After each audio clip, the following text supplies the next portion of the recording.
Finally, the last question on the paper, it says 3 matrices are given as follows, P, Q, and R. Using a calculation to support your answer, explain whether matrix P is singular or non-singular. Now, guys, a matrix is singular if and only if the determinant of that matrix is equal to 0. All right, so let's work out the determinant of the matrix P. So the determinant of P is equal to product of the leading diagonals, which is -1 times 5, minus the product of the non-leading diagonal, which is -2 times 0. 2 times 0 and 2 times 0, as we know it, that's 0, so we're getting -5. Now the determinant of P is -5, which is not equal to 0. So we can say, hence P is a non-singular matrix. Hence, P is a non-singular matrix.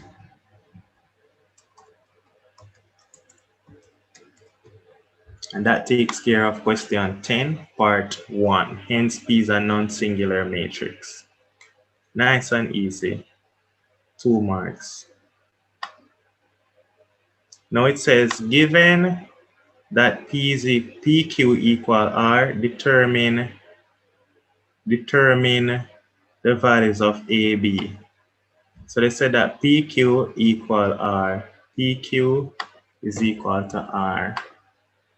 So P times Q, P times the matrix Q is equal to the matrix R.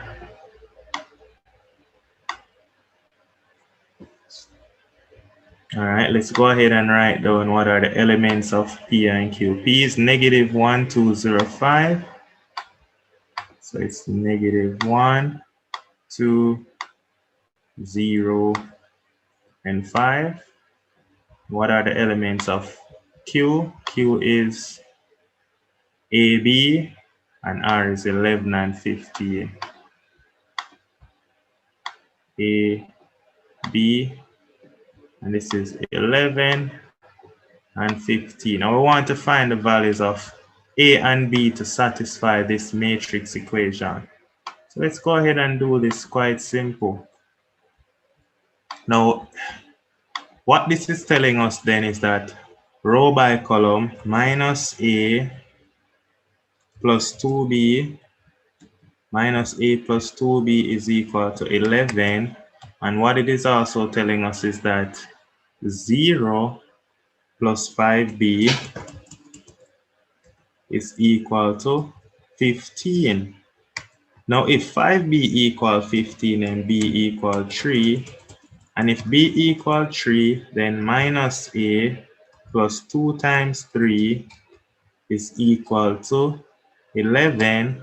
And so what that is telling us then is that minus A plus 6 is equal to 11. And so what that is telling us is A is -5, A equal -5. All right, because minus of -5 is +5. So A equal -5 and B equal 3.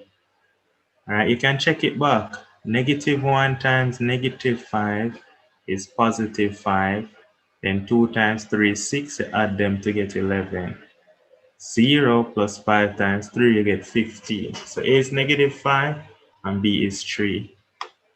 Then it says, state the reason why the matrix product QP is not possible. QP. Now this is why it's not possible. I always write down this. The matrix Q is what? The matrix Q is a 2 row, 1 column. So it's a 2 by 1. That's the matrix Q. Matrix Q is a 2 by 1 matrix. And matrix P is a 2 by 2 matrix. All right. Now it is not possible because First and foremost, these has to be the same. The number of columns of the first matrix has to be equal to the number of rows of the second matrix to make them compatible. All right, so those are not the same. So you can just write that. All right, QP is not possible because the number of columns of the first matrix Q is not equal to the number of matrix, is not equal to the number of columns of the second matrix P. All right, and that's the reason. Nice and easy question to get a 1 mark. Soft. Finally, we're at the vectors question, and then we finish the paper. It says complete the diagram below to represent the information. It says OA is equal to R. So you're just going to draw an arrow showing that you're going from O to A, and that is equal to R.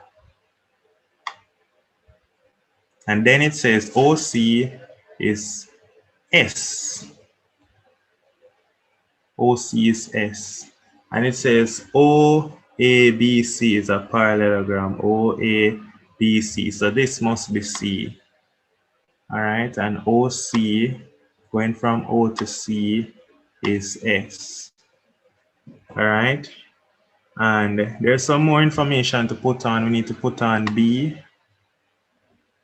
And then the next information to put on is that X is the midpoint of AB. So right here in the middle, you have X. And Y is the midpoint of BC. So right here, so in the middle, we need to put on Y. And that gives you all of the information we need. Then now it says, given that OX plus OY is equal to K times RS, R is a constant, using a vector method, find the value of K. So when you add OX plus OY, it's K times R plus S. Find what is the value of K. All right. Now OX plus OY. Now OX, first thing I'm going to do is write down what is OX. I like to do it that way. What is OX? To go from O to X, we're going to go from O to A.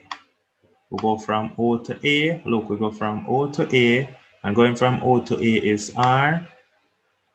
Then we go to plus. Then we're going from A to X. Going from A to X is a half of S. So OX is equal to R plus a half S. You might wonder, how did I come up with a half S? From A to B. From A to B is equal to S. All right, from A to B is S. All right, from A to B is S. And then X is the midpoint of AB. So it must be a half S. So this is R plus a half S. That is OX.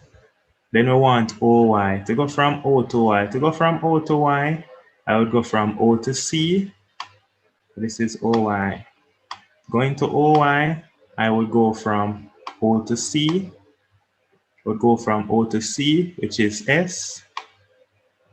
Plus, then I would go from C to Y. Going from C to Y. Now Y is the midpoint. And so going from C to Y would just be a half R. This is a half R. All right. So now I can add them. So what I'm saying then is that OX plus OY is equal to, so guys, what we're adding is R plus a half R, that is equal to 3 over 2R. 3 over 2R plus, now a half S plus S is 3 over 2S. 3 over 2S.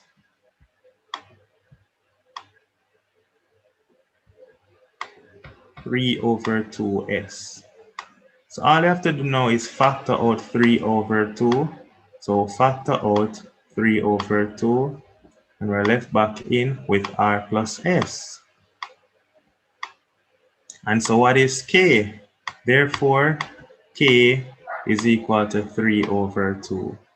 Nice and easy, soft. K is equal to 3 over 2.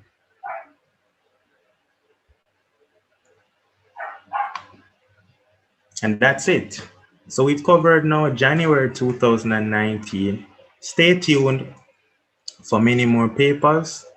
All right, don't worry, the graphics will look better and the writing will get better over time. All right, more clarity for us to see what's going on. But don't forget just to subscribe and help the channel to grow. All right, stay tuned and see you soon.